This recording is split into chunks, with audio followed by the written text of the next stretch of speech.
പ്രിയപ്പെട്ടവരെ, എല്ലാവർക്കും പ്രഭാതവന്ദനം.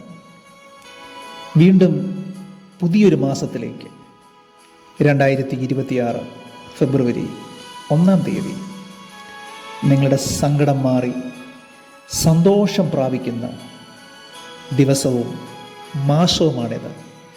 ധൈര്യമായിരിക്കുക.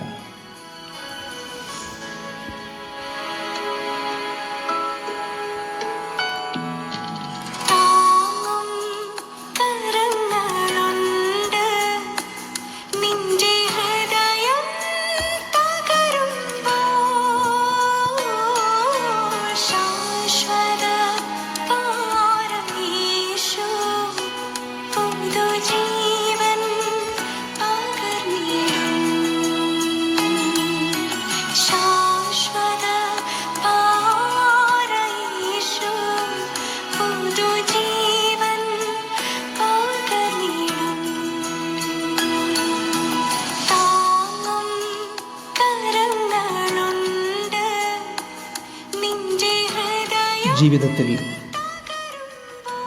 അനവധി പ്രയാസ പ്രതിസന്ധികളിലൂടെ നാം കടന്നു പോകുന്നവരാണ്.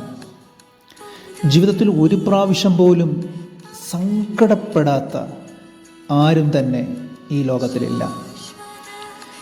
ഒരുപക്ഷെ എല്ലാ സുഖസൗകര്യങ്ങളും ഉണ്ട് എന്ന് നാം ചിന്തിക്കുന്ന പലരും അതിദുഃഖിതരാണ്. നല്ല വാഹനം കാണാം, നല്ല ഭവനം കാണാം, നല്ല ജോലി ഉണ്ടാകാം. എന്നാൽ ജീവിതത്തിൽ ആരോടും പറയാൻ കഴിയാത്ത വലിയ ഭാരത്തിലൂടെ പോകുന്ന എത്രയോ പ്രിയപ്പെട്ടവരുണ്ട്. നമ്മളെ ഞെട്ടിപ്പിക്കുന്ന ഒരു വാർത്ത നാം കേട്ടതേയുള്ളൂ. എല്ലാ സുഖസൗകര്യങ്ങളും ഉണ്ടായിരുന്നിട്ടും ഒരു ചെറുപ്പക്കാരൻ തൻ്റെ ജീവിതത്തിൽ സമാധാനമില്ലാത്ത ഒരു വിഷയത്തിൻ്റെ മുമ്പിൽ തന്നെത്താൻ ആത്മഹത്യ ചെയ്ത ഒരു വാർത്ത.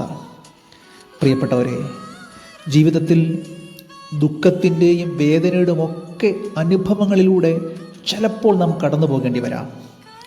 നിങ്ങളുടെ ജീവിതം ഒരാത്മഹത്യയിലൂടെ തീർക്കേണ്ട ഒന്നല്ല. നിങ്ങളെ മനസ്സിലാക്കുവാൻ, നിങ്ങളെ അറിയുവാൻ ആരും ഇല്ല എന്നോർത്ത് നിങ്ങൾ തകർന്നു പോകരുത്. ബൈബിൾ പറയുന്നു, ഹൃദയം നുറുങ്ങിയവർക്ക് യഹോവ സമീപസ്ഥൻ. ഒരുപക്ഷെ നീ കരയുമ്പോൾ, നീ വേദനപ്പെടുമ്പോൾ ആരും അരികിൽ ഇല്ല എന്നോർത്ത് നിരാശപ്പെട്ടു പോകരുത്. 1 ശമൂവേലിൻ്റെ പുസ്തകം 10-ാം അധ്യായത്തിൽ 1-ാം അധ്യായം അതിൻ്റെ 10-ാം വാക്യത്തിൽ അവിടെ ഇങ്ങനെ രേഖപ്പെടുത്തിയിട്ടുണ്ട്. ഹന്ന എന്ന് പറയുന്ന ഒരു സഹോദരി അവളുടെ ജീവിതത്തിൽ താങ്ങാൻ കഴിയാത്ത വലിയ വേദനയിലൂടെ കടന്നു പോകുമ്പോൾ അവൾ ദൈവസന്നിധാനത്തിൽ ഓടിച്ചെന്ന് അവൾ കരഞ്ഞുകൊണ്ട് പറയുന്നൊരു കാര്യമുണ്ട്.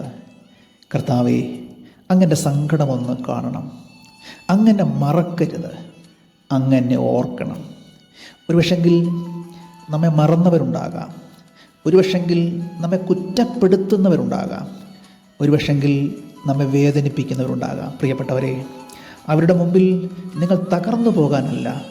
ഹന്നയെക്കുറിച്ച് വായിക്കുന്ന ഇങ്ങനെ, ദൈവം അവളുടെ പ്രാർത്ഥന കേട്ടു എന്ന് അവൾക്ക് ഉത്തമ ബോധ്യമുണ്ടായപ്പോൾ 1 ശമൂവേൽ 1-ാം അധ്യായം 18-ാം വാക്യത്തിലുണ്ട്, പിന്നെ അവളുടെ മുഖം വാടിയില്ല.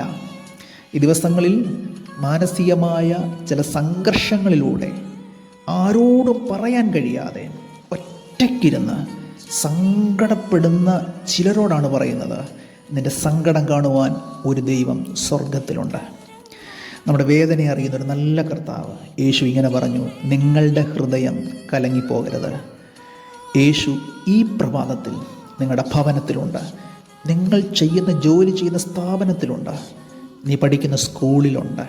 നീ എവിടെയായിരുന്നാലും നീ തകർന്നു എന്ന് വിധി എഴുതുന്ന വിഷയത്തിൻ്റെ നടുവിൽ ആ തകർച്ചയെ മാറ്റുവാൻ, സങ്കടത്തെ മാറ്റുവാൻ, സന്തോഷം തരുവാൻ ഒരു നല്ല കർത്താവ് നമ്മോടൊപ്പമുണ്ട്. അതുകൊണ്ട് ഈ പുതിയ മാസത്തിൽ ഇന്ന് നിങ്ങളറിയുക, യെശയ്യാവ് 43:18 പോലെ, മുൻപുള്ളവയെ നീ ഓർക്കണ്ട, പണ്ടുള്ളവയെ നീ നിരൂപിക്കുക പോലും വേണ്ട, ദൈവം നിനക്ക് വേണ്ടി പുതിയത് ചെയ്യും. ധൈര്യമായിരിക്കുക. ഈ മാസം നിങ്ങളുടെ സങ്കടം മാറി കഴിഞ്ഞ ചില ദിവസങ്ങളായി നിങ്ങൾ സങ്കടപ്പെട്ട വിഷയത്തെ നോക്കിയാണ് പരിശുദ്ധാത്മാവ് പറയുന്നത്. അത് മാറി ഒരു സന്തോഷത്തിൻ്റെ അനുഭവം ദൈവം തരും. കണ്ണുനീരോടെ വിതയ്ക്കുന്നവർ ആർപ്പോടെ കൊയ്യും. നിങ്ങളുടെ പ്രാർത്ഥനയുടെ മറുപടിയുടെ മാസമാണ് ഫെബ്രുവരി. ആമേൻ. ധൈര്യമായിരിക്കുക, ദൈവപ്രവൃത്തി കാണുക, ദൈവത്തിന് മഹത്വം കൊടുക്കുക. കർത്താവ് നിങ്ങളുടെ കുടുംബത്തെ, കുഞ്ഞുങ്ങളെ ധാരാളമായിട്ട് അനുഗ്രഹിക്കട്ടെ. ആമേൻ, ആമേൻ, ആമേൻ.